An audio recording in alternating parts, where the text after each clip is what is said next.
Ndugu zangu, mambo vipi? Wazima? Mko poa? Sasa basi, hivi sisi wa Tanzania aliyeturoga sisi ni nani?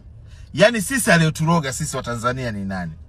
Hii kasumba ya kumuona mtu hiyo unamuona kila siku ama hujamuona muda mrefu. Kwa nini kukutana na mtu jambo la kwanza tu unaanza umepungua? Tena kwa unafiki, umepungua vizuri? Umepungua vizuri. Kama kakonda kazofika, umwambie hapo hapo. Unaenda kumsema pembeni, umemwona fulani amekonda, amezofika.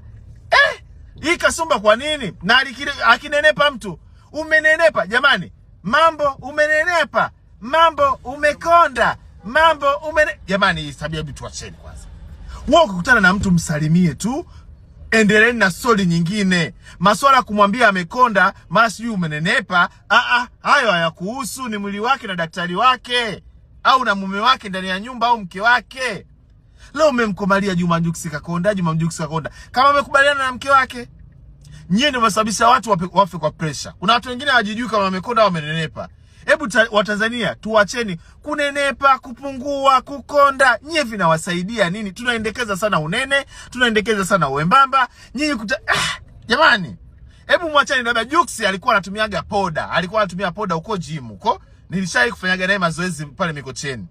Labda kaacha kutumia zile poda, na ukishatumia zile poda ukiacha ndio unakuwa hivyo.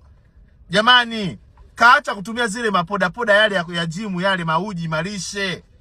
Ndio nakuwa hivyo, wengine wanatoka mpaka maziwa. Tanzania kiboko. Tunapeka nenepa, kakonda. Yaani ukiwa mnene ndio una hela. Ukipungua umefulia.